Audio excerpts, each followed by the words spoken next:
Hello friends, welcome back to Aadya academy once again. तो पिछले video में हमने एक्सरसाइज 10.2 का क्वेश्चन नंबर 12 डिस्कस किया था और आज हम डिस्कस करेंगे question number 13 which is the last question of this entire chapter. Okay, so let's start. Prove that the opposite sides of a quadrilateral circumscribing a circle subtend supplementary angles at the center of the circle। मतलब क्या समझा आपने? See first of all, circumscribing a circle, quadrilateral circumscribing a circle, ठीक है। इसको मैं काफी details में पिछले एक दो वीडियोस में डिस्कस कर चुका हूँ। तो अगर हो सके तो please watch the last two videos also, ठीक है ना। वैसे मैं इस वीडियो में तो आपको समझाने की कोशिश कर ही रहा हूँ। तो सबसे पहले शुरू करते हैं। एक बार फिर से पढ़ते हैं। Prove that the opposite sides of a quadrilateral circumscribing a circle. मतलब क्या है कि मेरे पास एक क्वाड्रिलेटरल है। उसका कोई स्पेसिफिक शेप तो दिया नहीं है कि रेक्टेंगल है या क्या है। सिंपली एक क्वाड्रिलेटरल है, तो मैंने बस एक क्वाड्रिलेटरल ड्रॉ कर लिया और उसको मैं लेवल कर देता हूँ। A, B, C and D. And according to question this quadrilateral is circumscribing a circle. मतलब क्या है इसका?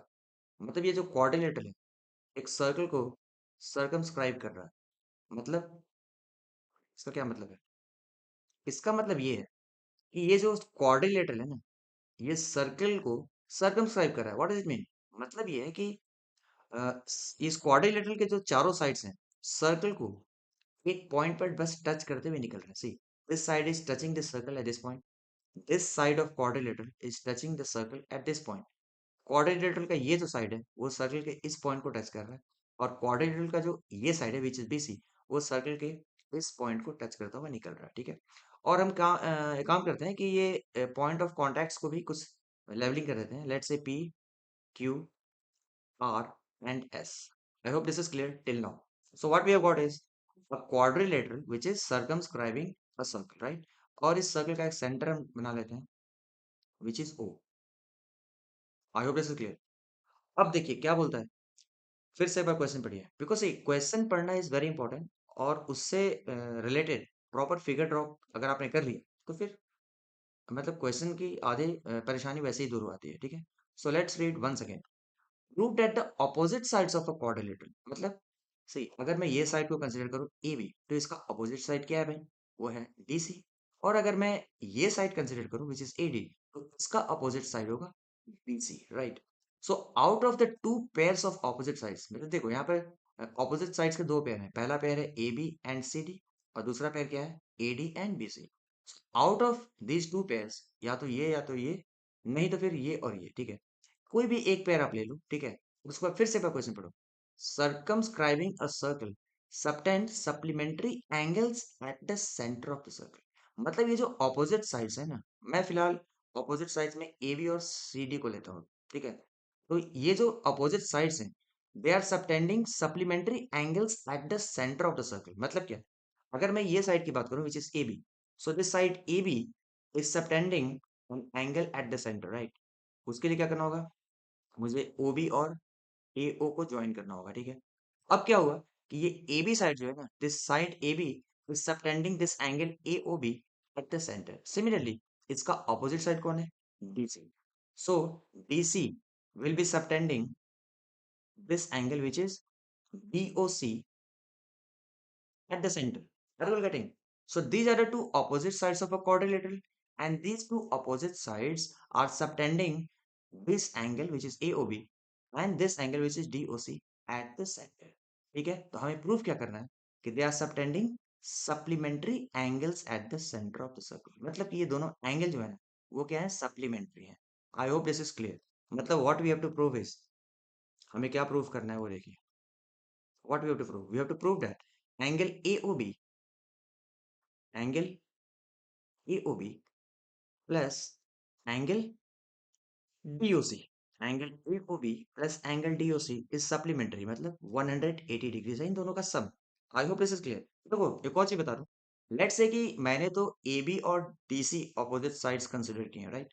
आप चाहो तो AD और BC को भी कंसीडर कर सकते हो, लेकिन अगर आपने AD को कंसीडर किया और BC को कंसीडर किया तो आपको दो एंगल्स कौन से लेने पड़ेंगे? AOD and BOC। मतलब AOD और BOC को आपको उनका सम जो है 180 प्रूव करना होगा। मतलब प्रूव करना होगा they are supplementary. So it's up to you, आप कोई भी one pair of opposite sides consider कर सकते हो। होपफुली समझ में आ गया होगा। तो मैंने क्या कंसिडर किया है, side A B and side D C, and the angle subtended by them at the centre is A O B and DOC. And this is what I have to prove, that these two angles which are subtended at the center is, I mean, उनका sum जो है is 180 degrees or they are supplementary. Hopefully समझ में आ गया होगा। Now how to go ahead? See, हमें क्या करना होगा कि हमें PO को ज्वाइन करना होगा, राइट? उसी तरीके से हमें OQ को भी ज्वाइन करना होगा, उसी तरीके से हमें OS को भी ज्वाइन करना होगा, ठीक है? तो ये जो कंस्ट्रक्शन है, जो ज्वाइनिंग्स हमने किए हैं, वो आप लिख दो। और हाँ, ये OR को भी ज्वाइन करना होगा, ये तो मैं भूल ही गया था। ठीक है, तो जितने भी कंस्ट्रक्शन है वो आप लिख सकते हो। ठीक है, आप चाहो तो लिख दो। Given, what is given to us, what is given, the first thing given to us is ABCD is a quadrilateral, right? ABCD is a quadrilateral, ठीक है। और क्या है, what we have joint, construction मतलब ज्वाइन। और एक और भी चीज लिख सकते हो, O is the centre, O is centre, ठीक है। नाउ ज्वाइन, क्या क्या ज्वाइन किया हमने वो सारी चीज आप लिख दो। सी, सबसे पहले हमने ज्वाइन किया AO, तो लिख दो यहाँ पे आप, वी हैव जॉइंट AO। फिर हमने ज्वाइन किया है PO, तो आप इसको लिख दो PO। फिर हमने ज्वाइन किया है BO, तो आप लिख दो BO। फिर हमने ज्वाइन किया है OQ, तो आप लिख दो OQ। फिर हमने ज्वाइन किया है CO, तो आप लिख दो CO। Then OR, then OD and then OS। तो ये सारे कंस्ट्रक्शंस हमने किए हैं, इसके लिए मैंने यहाँ पे सारे के सारे लिख दिया। ओके, अब हम आगे कैसे बढ़े, तो देखिए इसमें क्या करना होगा। पहले मैं क्या करता हूँ कि ये ट्राइंगल AOS जो है ना, और ये ट्राइंगल AOP जो है, इन दोनों को मैं कॉन्ग्रुएंट प्रूव करूंगा, ठीक है। और उससे पहले क्या करते हैं हम लोग कि ये सारे एंगल्स को जरा लेवलिंग कर देते हैं। लेट्स से कि ये जो एंगल है A है, ये जो एंगल है ये है B, ये जो एंगल है ये है C, ये एंगल है D, ये है E, this is F, this is G and this is H। Hopefully समझ में आ गया होगा। ये सारे एंगल्स को मैंने लिख दिए हैं, ठीक है। और अब मैं क्या कर रहा हूँ कि ये ट्राइंगल AOS और AOP को कॉन्ग्रुएंट प्रूव कर रहा हूँ। टू बी वेरी क्लियर, अब मैं सारे स्टेप्स लिख नहीं रहा हूँ, मैं जब बस एक्सप्लेन कर दे रहा हूँ कि आप इन दोनों को कॉन्ग्रुएंट प्रूफ कैसे करोगे, ठीक है। और why we are proving them to be congruent, वो भी हम अभी देख लेते हैं, ठीक है। तो देखिए सबसे पहले क्या है, अगर ये दो ट्राइंगल्स की हम बात करें AOS एंड AOP, उसमें क्या है, AS will be equal to AB. Anybody can tell me the reason? See, A is a point which is lying outside the circle, right? And AS and AP are the two tangents which are drawn from this point on the circle. And by theorem 10.2, we know that these two tangents which are drawn are going to be equal in length. ये जो दोनों tangents हम बाहर से draw कर रहे हैं, बाहरी point से, वो क्या होने वाले हैं, वो equal होने वाले हैं, ठीक है। ये theorem 10.2 में हमने discuss किया। Next, see, as we discussed कि this quadrilateral is circumscribing, का मतलब क्या है, ये sides जो हैं वो circle को पॉइंट पे टच कर रहे हैं। ये साइड P पे किया, इसने Q पे किया, इसने R पे किया और इसने S पे किया। मतलब क्या, ये साइड AD जो है ना, वो इस सर्कल को इस पॉइंट S पे टच कर रहा है, सिंपली टच कर रहा है। इसका कंक्लूजन क्या है, इसका मतलब ये है कि AS ये tangent, I hope this is clear, ये टेंजेंट है। और ये OS जो है वो क्या है, वो है radius. And we have discuss in theorem 10.1 that the angle between the radius and the tangent at the point of contact is 90 degrees. तो ये 90 है, तो फिर ये भी 90 आप लिख सकते हो, right. In the same way ये क्या है, टैंजेंट हो जाएगा, और ये क्या है, रेडियस हो जाएगा, right. So angle between radius and tangent eight the point of contact is 90 degrees. Hopefully समझ में आ गया होगा। तो एक दूसरा एलिमेंट हमें क्या मिला, ये दोनों ट्राइंगल में ASO एंड AOP में angle ASO is equal to angle APO, which is how much, 90 degrees. And the third thing is that in both these triangles AO जो है वो common side है। Is this clear? तो हमने prove कर दिया कि ये triangle AOS is congruent to triangle AOP by which rule? By R right angle, H hypotenuse and S side। और RHS से ये दोनों क्या है, congruent है, ठीक है ना। तो ये सारे स्टेप्स आप लिख देना, ठीक है। मैं यहाँ पे सिर्फ क्या लिख रहा हूँ, triangle AOS, triangle AOS is congruent to triangle POA, is congruent to triangle POA।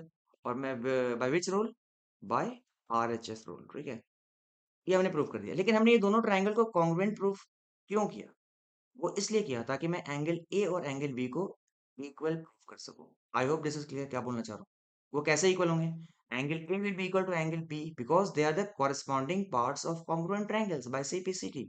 तो मैं क्या लिखूंगा finally, that small a is equal to small b, और रीजन क्या है? सीपी सीटी।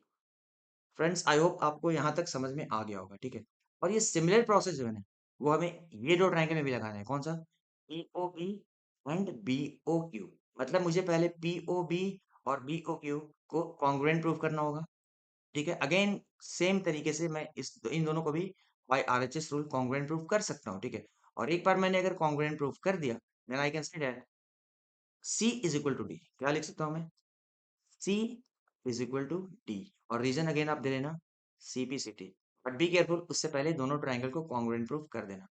इन the same way QOC triangle जो है और आरओसी जो ट्रायंगल है, इन दोनों को भी आप आरएचएस रूल से कॉन्ग्रुएंट प्रूव कर सकते हो, ठीक है। एक बार फिर से मैं जस्ट शॉर्टली डिस्कस कर देता हूँ। ये टैंजेंट है, सॉरी ये रेडियस है और ये टैंजेंट है, तो ये एंगल कितना हो जाएगा? 90 डिग्रीज। ये रेडियस है, बीसी टैंजेंट है, तो ये एंगल हो जाएगा 90 डिग्रीज। तो ये दोनों ट्रायंगल में एक 90 यहाँ मिला और इस ट्रायंगल में ये 90 मिल गया। ये हो गया कॉमन साइड। और ये जो है R C will be equal to C Q. क्यों भाई? क्योंकि C is an external point and these are two tangents which are drawn from external point C to this circle, and according to theorem 10.2 these two tangents are equal in length। तो क्या देखा हमने कि ये दोनों triangle वापस से क्या हो गए? दोनों ट्रायंगल कॉन्ग्रुएंट हो गए हैं।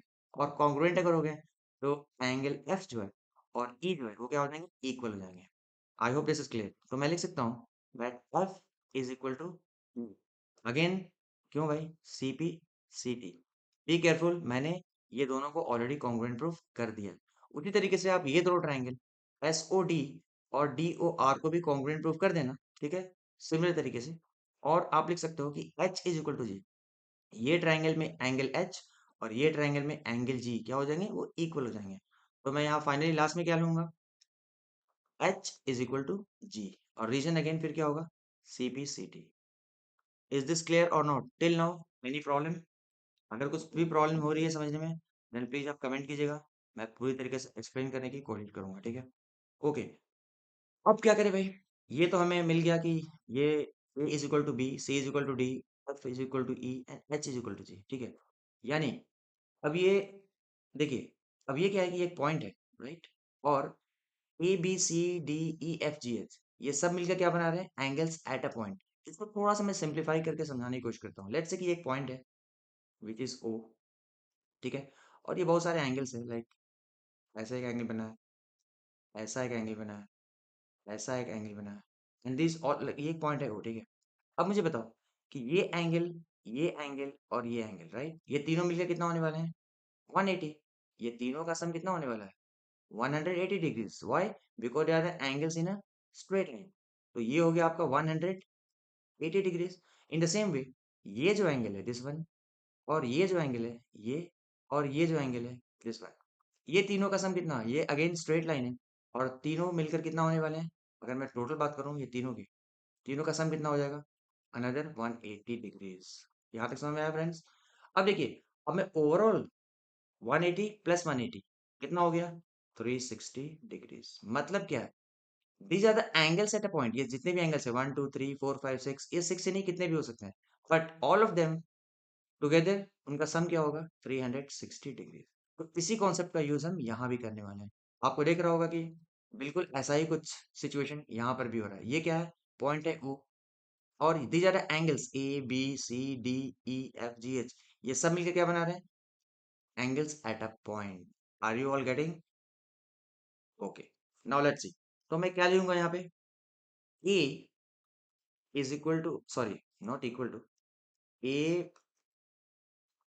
Plus B, Y equal to A plus B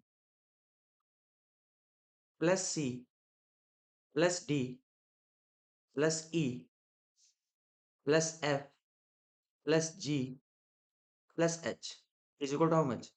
360 degrees. Hopefully समझ में आ गया होगा। मतलब ये पूरा A plus B plus C plus D plus E F G H, ये सब मिलकर कितना हो जाएंगे 360 डिग्रीज। आप यहाँ पे रीजन दे सकते हो, they are angles at a point, angles at a point, उनका सम कितना होता है 360 डिग्रीज। अब देखो यहाँ पर you have to be very careful. क्या? वो देखिएगा ध्यान से। See, we have already prove that A is equal to B, मतलब क्या है, जहां पर ए है वहां मैं बी लिख सकता हूँ, या फिर जहां पर बी है वहां पर मैं ए लिख सकता हूँ। Similarly C is equal to D, मतलब जहां पे डी है वहां सी लिख सकता हूँ, और जहां पे सी है वहां पर डी लिख सकता हूँ। तो देखिए यहाँ पे ध्यान से, ए प्लस बी है, राइट। इन प्लेस ऑफ ए मैं बी भी लिख सकता हूँ, या फिर बी की जगह मैं ए भी लिख सकता हूँ। लेकिन अब ये कैसे डिसाइड करें कि ए की जगह बी लिखना है या फिर बी की जगह पर ए लिखना है, तो वो आपको जरा ध्यान देना पड़ेगा। देखो, हमें कौन से एंगल को प्रूव करना है। देख, ये angle which is A O B, A O B को हमें कंसिडर करना है। तो ए ओ बी में अगर आप देखोगे तो बी है या फिर ए है? ए तो कहीं दिख नहीं रहा है, बिकॉज ये एंगल जो है वो बी और सी से बना है, राइट। ए तो कहीं है नहीं। तो व्हाट विल डू इज, हम ए के जगह बी लिखेंगे और ना कि बी के जगह पर ए लिखेंगे। आर यू गेटिंग क्या बोलना चाह रहा हूँ मैं? फिर से देखिए, ये जो हमें एंगल प्रूफ करना है A O B, it is the sum of angle B plus angle C. मतलब हमारे एक्सप्रेशन में बी होना चाहिए, ए की कोई जरूरत नहीं है। इसलिए मैं क्या करूंगा, ए के जगह पर बी लिखूंगा। Are you getting? Since A is equal to B, तो मैं ए के जगह क्या लिख सकता हूँ, बी लिखूंगा। ये कॉन्सेप्ट समझ में आ जाना चाहिए आपको। तो मैंने ए के जगह क्या लिख दिया, बी लिख दिया, और बी को मैंने बी लिख दिया। वापस देखिए, since C is equal to D, तो या तो मैं सी की जगह डी लिख सकता हूँ, या तो मैं डी की जगह सी लिख सकता हूँ। लेकिन क्या करूँ, मैं सी की जगह डी लिखूँ या फिर डी की जगह सी लिखूँ? उसके लिए फिर से आपको यहाँ पर देखना होगा, ये एंगल ए ओ बी जो है ना, उसमें सी इज रिक्वायर्ड, ना कि डी। क्योंकि angle A O B is B plus C, D का कहीं दिख नहीं रहा है मुझे शक्ल, ठीक है। तो सी की जगह मैं डी नहीं लिखूंगा, बल्कि डी के जगह पे मैं सी लिखूंगा, because in my expression C is required, ना कि D. I hope this is clear. तो सी इज रिक्वायर्ड, तो मैं सी की जगह पे सी लिखूंगा, और मैं डी की जगह पे सी लिख दूंगा, since D is equal to C. ये लॉजिक समझ में आना चाहिए, बहुत इंपॉर्टेंट है। Plus again, E is equal to F, तो मैं एफ की जगह ए लिख सकता हूँ या ई की जगह एफ लिख सकता हूँ, पर मैं क्या लिखूँ उसके लिए मुझे जो एंगल प्रूफ करना है डी ओ सी, उसमें देखना पड़ेगा। तो एंगल डी ओ सी जो है ना, उसमें एफ इज रिक्वायर्ड, ना कि ई। ई कहीं मुझे ए की जरूरत नहीं है मुझे, तो मैं ई की जगह पर एफ लिखूंगा। मैं ई की जगह पर एफ लिखूंगा, तो in place of E I am writing F. क्यों भाई? क्योंकि मेरे एंगल जो मुझे प्रूफ करना है उसमें F is required in my expression and not E. और एफ को तो मैं वापस एफ ही लिख दूंगा। I hope this is clear. Okay, again same logic with G and H also. आप देख लो, ये एंगल में जी की जरूरत है ना कि एच की, तो मैं एच की जगह पे जी लिखूंगा, ना कि जी की जगह पे एच लिखूंगा। तो मैंने जी को जी ही लिख दिया, और एच की जगह मैंने जी लिख दिया। Is this clear? And this is equal to how much, 360 degrees. Okay, अब जाकर हमारा टेंशन लगभग खत्म होने वाला है। नाउ बी प्लस बी कितना होता है? ऑब्वियसली 2b होता है। सी प्लस सी कितना होता है? 2c होता है। F plus F, 2f। And similarly g plus G is 2g. Is this clear? And this is equal to how much? 360 degrees. Is this clear, friends? Now see, अभी क्या करना है हमें? ये 2 जो है ना सब में कॉमन है, 2c 2b 2f 2g। So 2 is common in all, तो मैं 2 कॉमन ले लूंगा, तो इधर क्या बचेगा, b plus c plus f plus g। And this is equal to how much, 360 degrees, right? Okay, अब ये b plus C plus F plus G, ये सिंस ये मल्टीप्लाई है, तो मैं 2 को इधर लाऊंगा तो डिवाइड हो जाएगा। तो हमारे पास एक्सप्रेशन क्या बचेगा, b plus C plus F plus G. And this is equal to how much, 360। ये 2 इधर आएगा तो डिवाइड हो जाएगा। So 360 divided by 2, which will be how much, 180 degrees. Is this clear, friends? तो देखिए, अभी हम इसको इधर ही कंटिन्यू कर लेते हैं। I will just change the colour, right. मैं सिर्फ कलर चेंज कर लेता हूँ, और ये एक बीच में लाइन ड्रॉ करता हूँ। अब देखो, कलर चेंज नहीं हुआ। चलो, अब हो गया। देखो, अब देखो एक्सप्रेशन क्या मिला हमें, B plus C plus F plus G. Now अगर आप ध्यान से देखो ये फिगर, थोड़ा सा मैं नीचे करता हूँ स्क्रॉल। हाँ, ये देखो, ये जो है ना, ये देखो, बी प्लस सी क्या है, B plus C is nothing but A O B. B plus C is nothing but A O B. तो मैं बी प्लस सी की जगह क्या लिख सकता हूँ? Angle A O B. I hope this is clear. Okay, तो बी प्लस डी की जगह मैं क्या लूंगा? Angle A O B.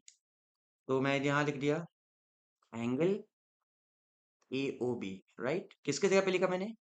B plus सी की जगह पे लिखा angle A O B. Similarly आप देखो एफ प्लस जी। वापस मैं थोड़ा स्क्रॉल डाउन करता हूँ। ये देखिए, अगर आप देखेंगे इधर F plus G, F plus G, F और जी मिलकर कौन सा एंगल बना रहा है? D O C. ये डी ओ सी जो है ना, it is made up of F plus G. F plus G की जगह मैं क्या लिख रहा हूँ? Angle D O C. I hope everybody is understanding, right? तो angle D O C and this is equal to how much? 180 degrees. तो don't you think friends कि हमने ऑलरेडी प्रूव कर दिया है क्या? कि ये जो दो एंगल्स थे, कौन से दो? The one which are getting subtended at the centre, मतलब ये दो अपोजिट साइड्स होते हैं, A B and D C. Right, see this, A B is subtending A O B at the centre and DC is subtending DOC at the center.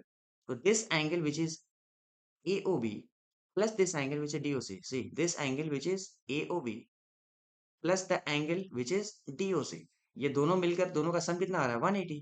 और यही तो हमें prove करना था। देखो इधर स्टार्टिंग में क्या प्रूव करना था हमें? Angle AOB plus DOC is 180 degrees. तो हमने प्रूव कर दिया that angle AOB plus angle DOC is 180 degrees. तो फ्रेंड्स, आई थिंक आपको समझ में आया होगा, isn't it? तो मैं लास्ट में लिख सकता हूँ इधर, हेंस प्रूव। हैंड राइटिंग फिर से बोल रहा हूँ एज यूजुअल, टाइम दीजिए थोड़ा, ठीक हो जाएगा। ठीक है, ओके फ्रेंड्स। तो आज का लेक्चर यहीं पर समाप्त करते हैं, ठीक है? और अगर आपको ये वीडियो ज़रा सा भी हेल्पफुल लगा, then kindly like it, okay? And definitely as usual please share with your friends and please do not forget to subscribe the channel. And last but not the least, thank you all. And with this, we have finished this chapter circle completely. Okay. So let's meet in the next video with a new chapter.